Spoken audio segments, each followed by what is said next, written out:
Allahumma shalli wa sallim wa barik alaihi. Shallu ala Muhammad.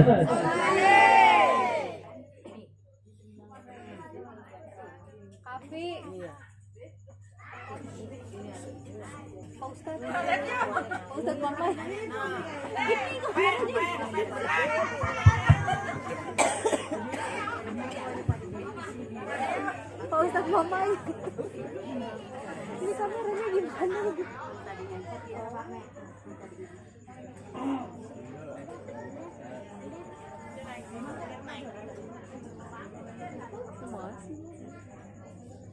Assalamualaikum warahmatullahi wabarakatuh.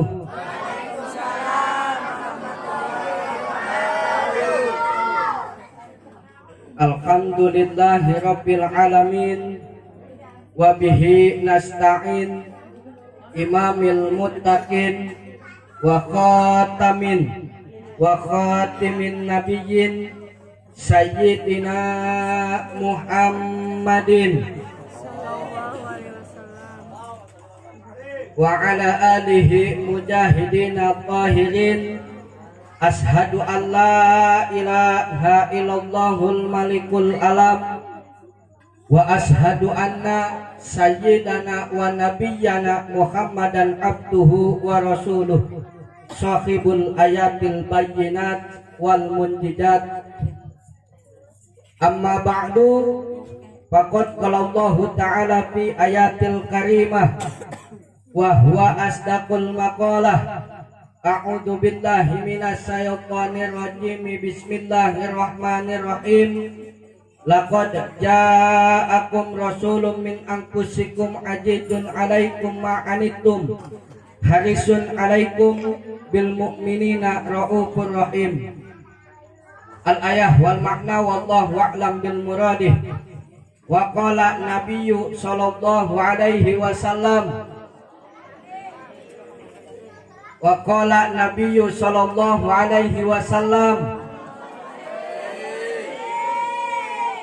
man parikha bina parikhna bihi. Al hadis wal makna wallahu a'lam bil muradih. Wa qala ba'dul ulama Syekh Ja'far fi kitabi al-Barjanji wa kana sallallahu alaihi wasallam sadidal haya'i wat tawadu. Sadaqallahul azim wa sadaqa rasuluhul wa nabiyyuhul karim wa nahnu ala dhalika minas syahidina wa sakirin wa lima aujaba wa aljamal ghairu jahidina walhamdulillahi rabbil.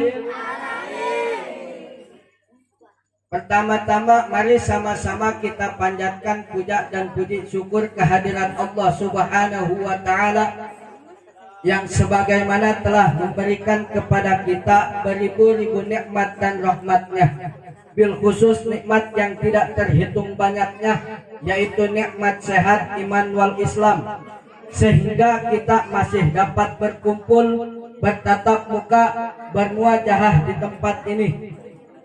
Salawat serta salam semoga tercurahkan kepada baginda alam, yakni nabiyana wa habibana wa syafi'ina Kangjeng Nabi Muhammad sallallahu alaihi wasallam.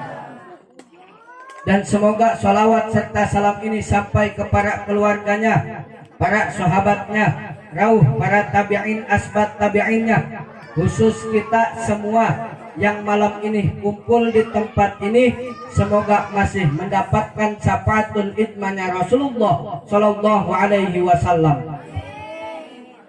Sadatil ulama wal muallimin wa jumratal mu'minina wal mu'minat alladzina yahduruna fi hadzal maqamil mubarak. Ja'alallahu wa iyyakum min ahlil ibadah wa ta'at. Amin. Wa hafizanallahu minal faliyati wal afat. Wa bil khususil khusus, yaitu pimpinan daripada majlis zikir Sifaul Qalbi, Bapak Ustadz Nasoka dan Sahibul Wilayah Wayahya dan Bapak RT Jakaria. Kita doakan para ustadz, para sesepuh kita, Allah tambah umur yang barokah, Allah jembar luaskan rezekinya, dan Allah selalu berikan kesehatan untuk selalu bisa membimbing kita ke jalan yang Allah ridhoi. Dan tidak lupa yang saya hormati para rekan-rekan santri sekalian dan para hadirin sekalian, ibu-ibu, bapak-bapak, para remaja dan remaji yang tidak dapat saya sebutkan namanya satu persatu, namun insya Allah tidak mengurangi rasa hormat dan rasa takdim saya. Maaf, sebelum meneruskan omongan saya minta doanya untuk guru kita atau khususnya guru saya pribadi yang sedang sakit. Mudah-mudahan Allah tambah umur yang barokah, Allah angkat segala penyakitnya, dan Allah berikan lagi kesehatan untuk beliau. Ila hadratin Nabiyil Mustafa Sayyidina Muhammadin sallallahu alaihi wasallam wa ala alihi wa ashabihi wa azwajihi wa dzurriyyatihi wa ahli baitihil kiram li raf'il bala sayyidina al-kiram Haji Jami bin Abah Haji Unus bin Mu'alim Syari'in bin Taimin bin Maikin Sayyidulillah lahum al-Fatihah. Bismillahirrahmanirrahim. Alhamdulillahirabbil alamin. Iyyaka na'budu wa iyyaka nasta'in ihdinas siratal mustaqim siratal ladzina an'amta 'alaihim ghairil maghdubi 'alaihim waladdallin. Ya Jal Jalali wal Ikram, Allahumma shalli wa sallim ala sayyidina Muhammadin fil awwalin wal akhirin wa barik wa sallim radhiyallahu ta'ala an kulli sahabati Rasulillahi ajmain. Amin amin amin. Alhamdulillahi rabbil alamin. Hamdan syakirin, hamdan na'imin, hamdan yuwaqini amahu wa yukafi'u majidah. Rabbana lakal hamdu kama yanbaghi li jalali wajhikal karim wa 'azimi sultanik. Allahumma innaka ja'alta hadhihi surati Fatihah liman qara'aha wa liman quri'at alaihi alfa sifain wa alfa dawain wa alfa rahmatin wa alfa barakatin wa alfa ni'matin wasamaitaha ala lisan nabiyika Muhammadin sallallahu alaihi wasallam al-mu'immata ta'umu li sahibiha khairat darain wa tabi'ata tatba'u anna kulla su'in wa balijatin wa khutbin wa takri hajatina ikhfatna anifadi hatain al-fakri wadain subhana munafisi angkuli madyunin subhana man ja'ala khajainahu bainal kafi wan nun subhana rabbika rabbil izzati amma yasifun wa salamun alal mursalin walhamdulillahi rabbil alamin. Karena soka ini udah ditutup sama doa, berarti udahan kayaknya ya.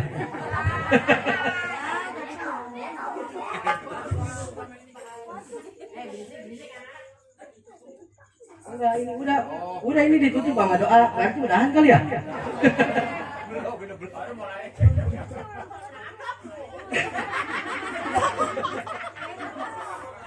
Pertama saya datang ke sini yaitu ijabah undangan Bapak Ustadz Nasoka. Kedua, saya ke sini ingin ikut takjim wa takrim karena memperingati Maulid Nabi. Jadi andai kata orang sini sama Allah masuk ke surga karena wasilah memperingati Maulid Nabi, saya juga Muhammad Bahari yang fakir, yang dhaif pengen ikut ke surga karena orang sini. Tapi sebaliknya, kalau orang sini sama Allah jaga digiringnya ke neraka, saya mah jangan dibawa-bawa, ya. Dan yang ketiga, saya kesini yaitu ingin menyambung tali silaturahmi sama orang sini. Sebab ini mah tempat main dulunya. Teman main Iis, Bina, Andri Bogel, Ita sering nongkrong di sini. Jadi ini mah bukan mau mengadakan atau memberikan pengajian. Masalah ngaji mah kita sama-sama bareng ngaji, yaitu malam Kamis untuk bapak-bapaknya di Majlis Taklim Kahaji, untuk ibu-ibunya hari Minggu, ya. Jadi ini mah kita ngobrol aja. Tapi obrolan ini kita berikan tema yaitu memperingati Maulid Nabi. Hadirin jamaah kaum muslimin rahimakumullah, Kangjeng Nabi itu dilahirkan pada tanggal 12 Rabiul Awal, hari Senin, tahunnya tahun gajah. Timbul di hati kita pertanyaan, kok kenapa tahun gajah bukan tahun Hijriah, yang padahal tahun untuk umat Islam itu tahun Hijriah, kok malah tahun gajah? Betul? Ibu tahu? Bapak tahu? Sama, saya juga nggak tahu.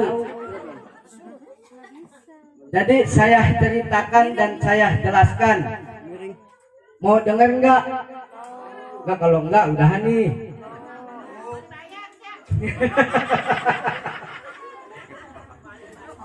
Jadi pada zaman jahiliyah sampai ke zaman Kangjeng Nabi, sampai ke zaman Sayyidina Abu Bakar Siddiq, sampai di zaman Sayyidina Umar bin Khattab menjabat khalifah di tahun kedua, umat Islam tidak mempunyai tahun.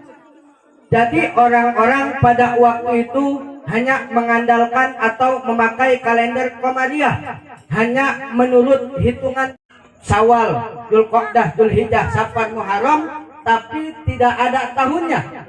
Sehingga mereka menamakan tahun tersebut dengan tragedi terbesar yang pernah ada di tahun tersebut. Dan ketika Kangjeng Nabi lahir itu, wasumia amal fil lianna malikal khabasa ja'a ilal Makkah wa kana filun adim bihadbil Ka'bah. Pada saat Kangjeng Nabi lahir, Raja Habasah datang ke Mekah membawa pasukan gajah yang besar-besar untuk menghancurkan Ka'bah, sehingga dinamakan tahun gajah. Pada waktu itu tragedi yang pernah ada yang terbesar itu yaitu Raja Habasah datang ke Mekah membawa pasukan gajah yang besar-besar. Begitu terus setiap tahun umat Islam dengan nama yang berbeda-beda. Ada lagi Sanatul Idni, tahun diizinkan. Ada lagi Sanatul Amri, tahun perintah. Begitu terus setiap tahun, sehingga umat Islam tidak mempunyai tahun. Sampai pada zaman Sayyidina Umar bin Khattab menjabat khalifah di tahun kedua. Dalam kitab, Sayyidina Umar bin Khattab mengirim surat untuk Abu Musa al-As'ari yang ketika itu menjadi gubernur di negara Basrah, Irak. Dalam kitab begini, yakti min amril mu'minin kitaban maktub fi Sa'ban walam nadri ayu say'in a'mal bahwa Sa'ban al-madi Sa'ban al-hada Sa'ban istiqbal. Kata Abu Musa al-As'ari, telah datang kepadaku dari Amirul Mukminin Umar bin Khattab, yaitu sebuah tulisan, yakni sebuah surat. Dalam kitab, dalam surat itu tertulis bulan Sa'ban. Abu Musa bingung karena tertulisnya bulan Sa'ban doang, nggak ada tahunnya.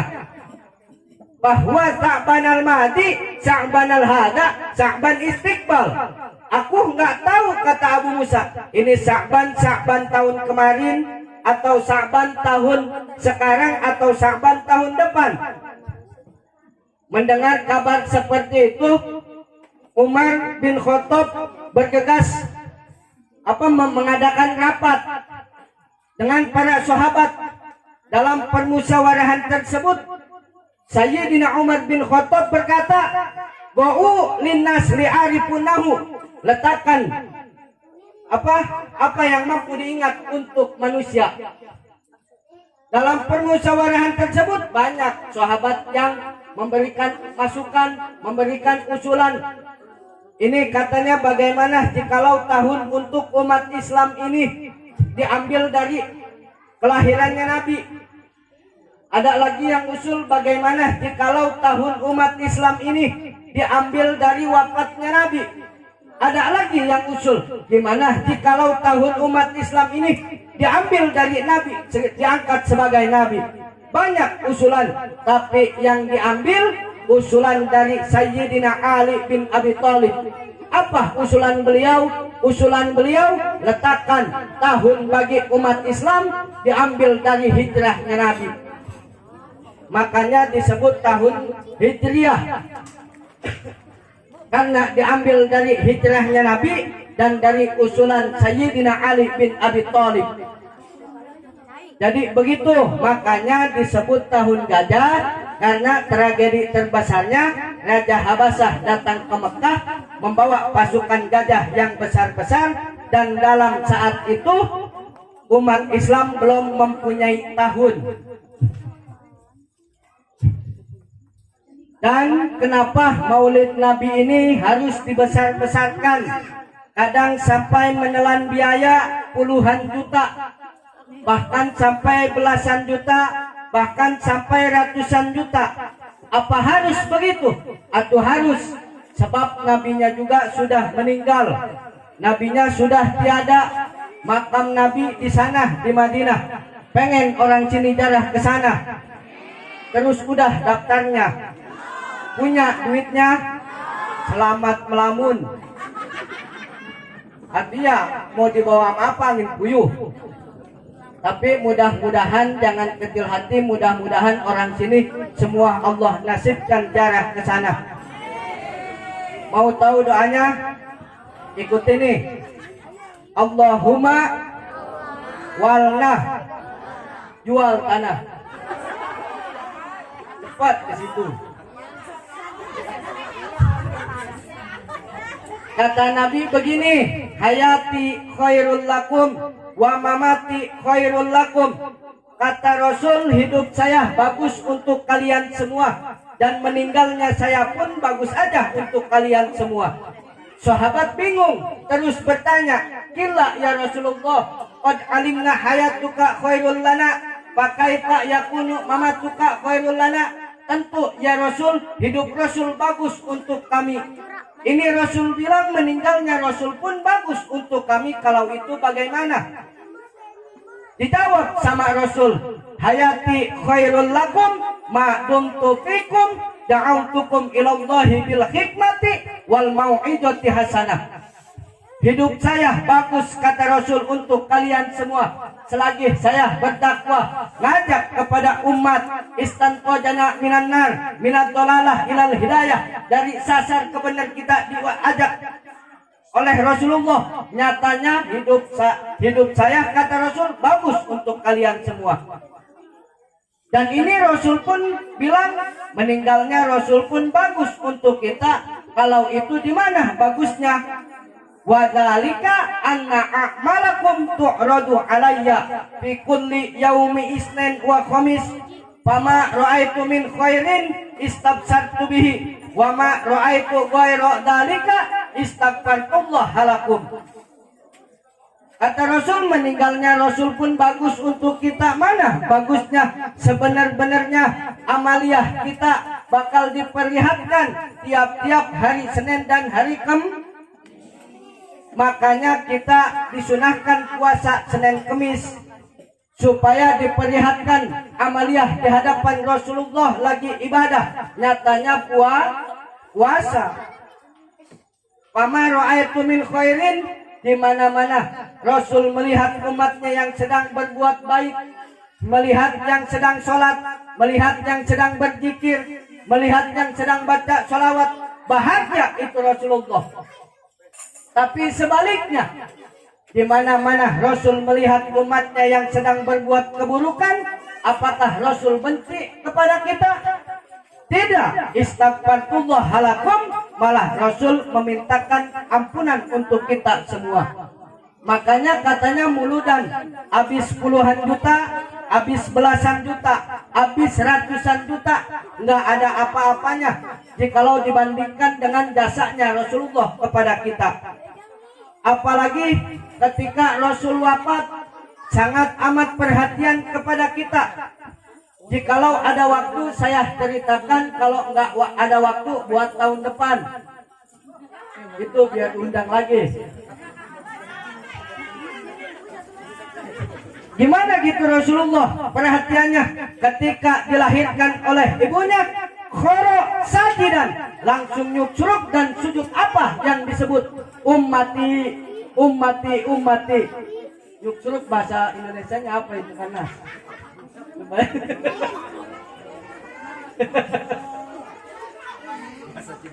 Bahasa Cibodas itu nyucruk.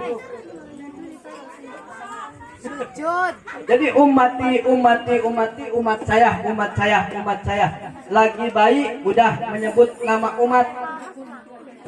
Makanya Nabi Musa kepengen untuk menjadi umatnya Kangjeng Nabi.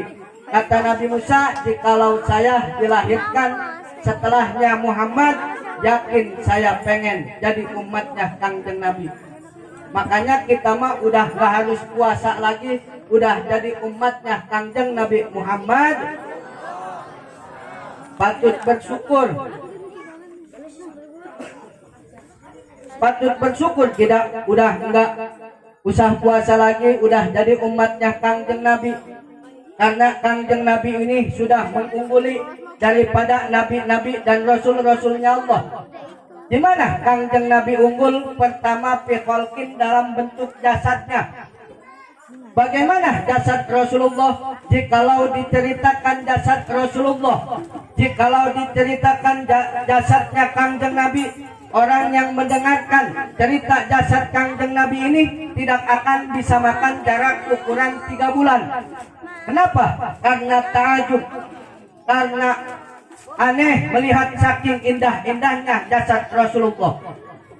Dalam kitab Insan Kamil dijelaskan riwayat Imam Tirmidzi, tatkala Jabir memandang wajah Nabi ketika malam terang bulan, lalu Jabir berkata, aku melihat wajah Nabi, lalu aku melihat ke arah bulan yang sedang terang benderang, maka bagiku wajah Kangjeng Nabi lebih indah dibandingkan bulan yang sedang terang benderang. Bisa kita bayangkan, bisa kita simpulkan bagaimana bercahayanya, bagaimana gantengnya, bagaimana indahnya wajah Kangjeng Nabi. Sebab bulan yang sedang terang benderang pun kalah indah dengan wajah Kangjeng Nabi. Yang kita tahu Nabiullah Yusuf lah yang paling ganteng, betul? Tapi kegantengan itu begini, maaf, bukan mau membandingkan semua sama utusan Allah. Tapi masalah kegantengan itu begini, Allah punya 100% kegantengan. Allah berikan 50% untuk Kangjeng Nabi, 25% untuk Nabiullah Yusuf, 15% buat saya. Makanya ganteng gak ini malam ini? Ulah aboh-aboh. Lumayan, Bay. 50% Allah berikan kegantengan ini untuk Kangjeng Nabi, 25% untuk Nabiullah Yusuf, 25% lagi untuk kita manusia yang ada di alam dunia ini. Makanya kita mah patut bersyukur ini muka masih ada bentuknya. Nggak tahu kita manusia yang akan datang nanti entahlah seperti apa, karena 25% dibagikan untuk manusia yang ada di alam dunia ini. Dan kulit Kangjeng Nabi itu diceritakan kuning langsat kemerah-merahan. Beda sama kulit orang sini. Kulit orang sini mah bisa ditulis pakai kuku. Itu bahasa Belandanya hauk, digaruk kebul. Kadang ada yang putih di muka, lehernya mah hitam. Itu namanya pakul, dikeplak kebul. Hujan dikit guntur. Dan yang kedua, Kangjeng Nabi unggul dari segi bentuk akhlaknya. Bagaimana akhlak Kangjeng Nabi? Sangat luar biasa mulia, sangat luar biasa sopan dan santun. Malah saking mulianya akhlak Kangjeng Nabi, sahabat sampai bertanya kepada Fatimah Zahra, anaknya Kangjeng Nabi.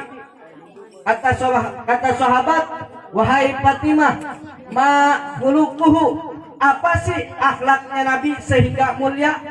Dijawab sama Fatimah, khuluquhu Al-Quran. Akhlaknya Nabi adalah Al-Quran. Munasabah mulia Nabi karena akhlaknya Al-Quran. Maka dari itu anak-anak kita didik Al-Quran, ajarkan untuk membaca Al-Quran. Walaupun anak-anak kita tidak mampu menerjemahkannya, minimal mampu untuk membacanya. Agar anak-anak kita mempunyai filter dalam pergaulan. Sebab anak-anak kita hidup di mana di zaman ini sudah krisis akhlak. Yang mana krisis akhlak ini sudah sampai di kalangan pemuda, bahkan sampai ke kalangan anak-anak. Mana krisis akhlak? Contoh yang pertama yaitu salaman, musofahah. Musofahah atau salaman anak zaman sekarang kemana? Ke pipi, kadang ke jidat, kadang ke dagu, bentar lagi ke pantat. Musofahah atau salaman yang dianjurkan oleh Rasulullah yaitu dicium di mulut atau di bawah lubang hidung. Yang mana dari telunjuk harus ke hirup atau ke cium. Sebab dalam ilmu fikih ini, dalam jari telunjuk ada urat yang langsung nyambung ke hati. Jikalau ke hirup atau ke cium, maka hati akan tersentuh dan anak-anak kita akan mendapatkan doa dari orang yang dimusofahinya. Ada ribet lah, musofahinya.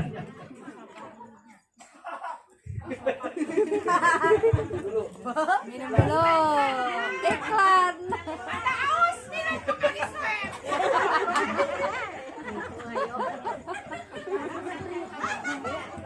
Orang mana sih kasih asli? Iya. Ustadz Mama orang mana katanya?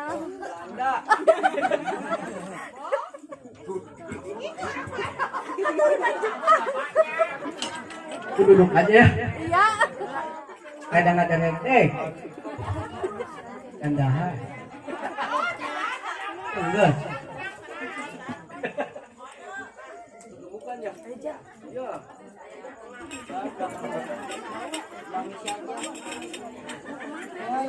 Lanjutin. Bawain ke mobil. Masalahnya pulang naik bis nih, bisnya masih ada apa enggak ini? Bukan kereta, Mai.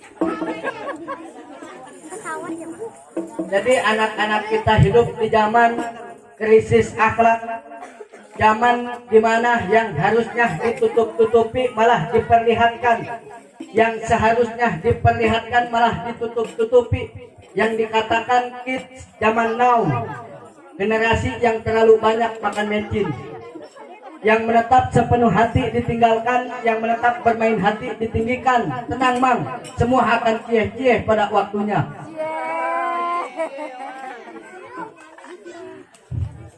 Dimana zaman ini, zaman kids, zaman now, mereka katakan kami santri yang pakai peci, pakai baju kokoh, baju pakai sarung, yaitu kids zaman all. Mereka yang pakai anting, celana sobek-sobek, itu kids zaman now. Lalu korban-korban video TikTok, berapa banyak anak-anak yang korban video TikTok, video YouTube, berani melotot di hadapan kedua orang tuanya, berani membangkang omongan orang tuanya, berani mempenjarakan orang tuanya. Kita lihat di TV, lihat di media sosial, lihat di media cetak.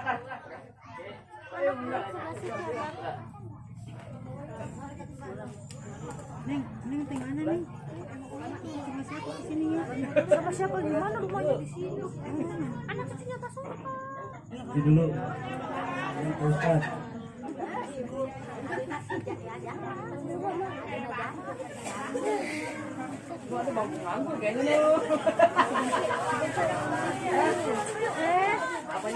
Belum duduk. Teh, kemana teh? Teh.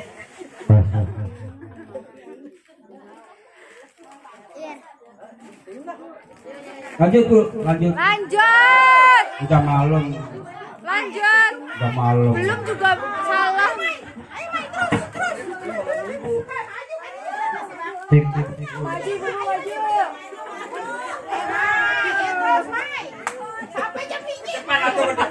Bu, ke depan Bu, ke depan, ke depan. Belum nyanyi mama.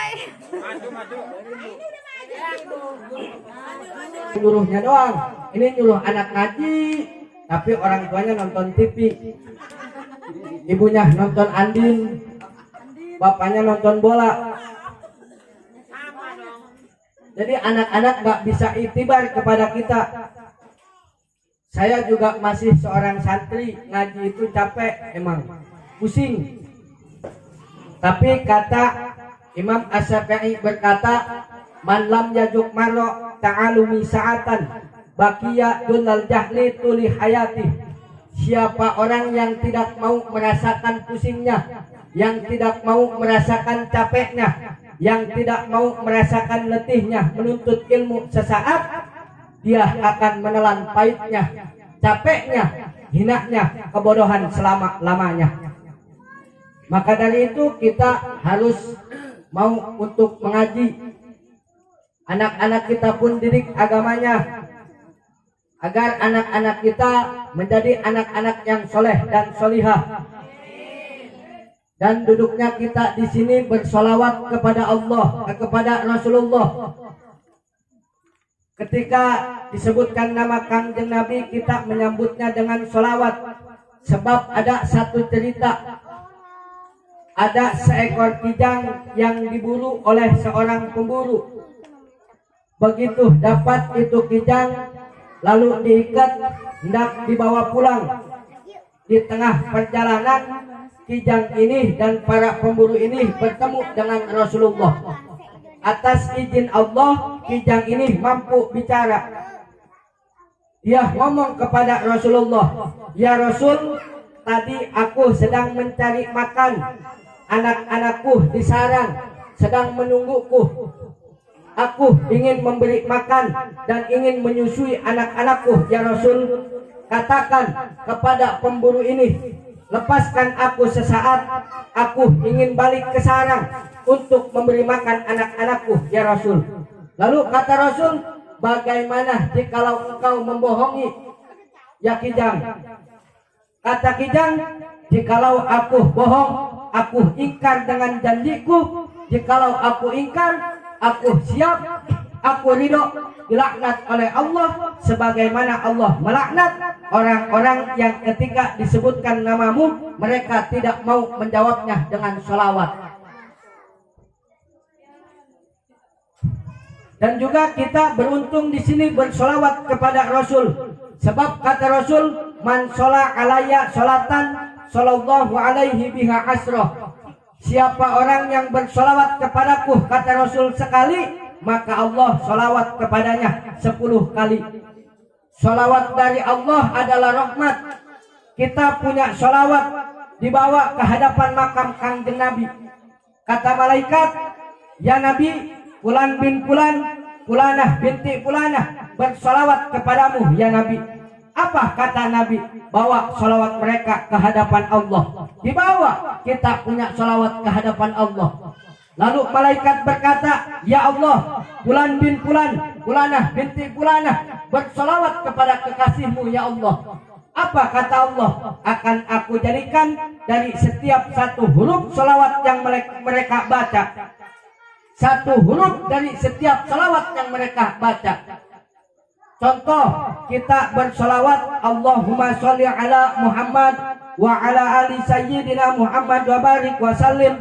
Dari Allahumma, alif 1, lam 1, lam satunya 1, hak 1, mim 1, mim satunya 1. Dari Allahumma doang ada 6 huruf.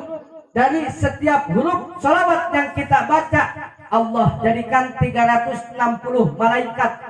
Dari setiap 360 malaikat, mereka memiliki 360 wajah. Dari 360 wajah, mereka memiliki 360 mulut. Dari 360 mulut, mereka memiliki 360 lidah. Mereka bersujud kepadaku, kata Allah, memohon ampunan untuk orang-orang yang bersolawat. Dan mereka tidak akan mengangkatkan kepalanya manakala aku belum mengampuni orang yang bersolawat, kata Allah. Itu dari kitab duratun nasihin. Makanya kita beruntung, kita di sini bersolawat kepada Nabi. Mudah-mudahan dengan wasilah Kangjeng Nabi, dengan wasilah memperingati Kangjeng Nabi ini, kita diampuni segala dosa-dosa kita. Allah tambah kebarokahan dalam hidup kita, dan Allah terima iman Islam kita. Amin.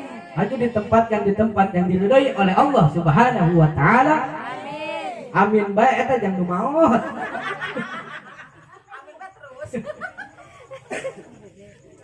Jadi beruntung.